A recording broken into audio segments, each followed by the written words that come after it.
আসসালামু আলাইকুম ওয়া রাহমাতুল্লাহি ওয়া বারাকাতুহু।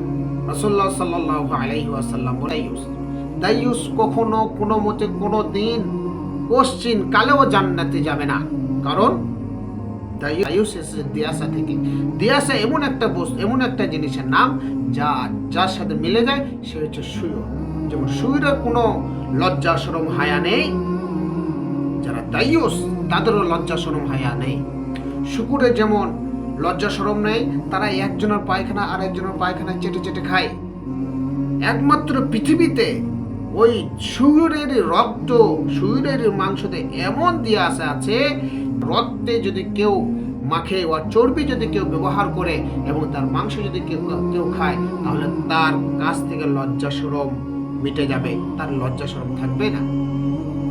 কারণ রাসূলুল্লাহ সাল্লাল্লাহু আলাইহি ওয়াসাল্লাম বলেছেন, আল হায়া মিনাস সুবাতিল ঈমান, ঈমানু ফিল জান্নাহ। ঈমান, লজ্জা হচ্ছে ঈমানের অঙ্গ।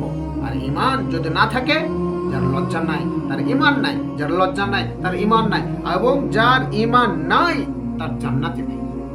আপনার সন্তান এখনো নামাজ পড়ে না, আপনার সন্তান কোরআন শিখলো না, আপনি আপনার সন্তানকে ইংলিশ মিডিয়ামে দিলেন, আপনার সন্তান এখন 18 বছর বয়স হয়ে গেল, এখনো পর্যন্ত আপনার সন্তান আপনার পাশ দিয়ে চলে যায়, আপনার সেই সাহস নেই তাকে একবার জিজ্ঞাসা করা যে কোথায় গিয়েছিলে, তুমি রাত 10টার সময় বাড়ি ঢুকো। মানে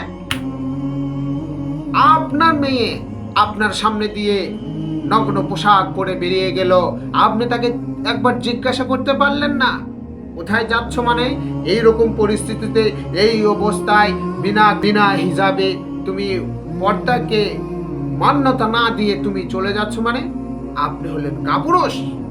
আপনার সামনে আপনার স্ত্রী ভালো পোশাক পরে না, আপনার স্ত্রী নামাজ পড়ে না, আপনার স্ত্রী মানুষের সাথে সদাচরণ করে না, এরপরেও আপনি বলেন, কিন্তু আপনি 5 ওয়াক্ত নামাজ পড়েন, এরপরেও আপনি বলেন যে আমি হলাম নামাজি।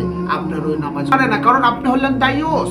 আপনার নামাজ হয়ে যাবে ঠিকই, কিন্তু আল্লাহ রাসূল সাল্লাল্লাহু আলাইহি ওয়াসাল্লাম বলেছেন, আদ-জান্নাত আদ-দাইয়ুস, দাইয়ুস কখনো কোনো মতে কোনো দিন জান্নাতে যেতে পারবে না।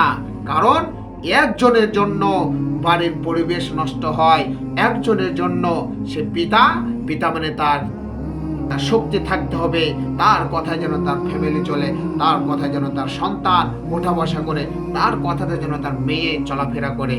তাহলে আপনি হলেন পুরুষ। আপনাকে বিবাহ করতে কে বলেছে? আল্লাহ রাসূল সাল্লাল্লাহু আলাইহি ওয়াসাল্লাম বলেছেন, আল্লাহ রাসূল, তোমরা বিবাহ করো না যতক্ষণ পর্যন্ত তোমাদের আত্মমর্যাদা না থাকে, যতক্ষণ পর্যন্ত তোমরা নিজের ফ্যামিলিকে চোখ দিয়ে যে সংসার চলে সেই হলো পুরুষ।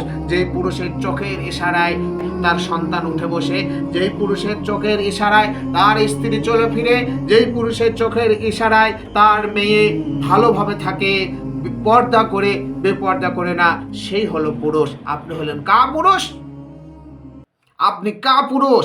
এই জন্য আপনার বাড়ির মধ্যে আজ পর্দা নেই, আর আজ বেহায়ার মতন তারা চলে যাচ্ছে এখানে ওখানে। আপনি হলেন দাইয়ুস।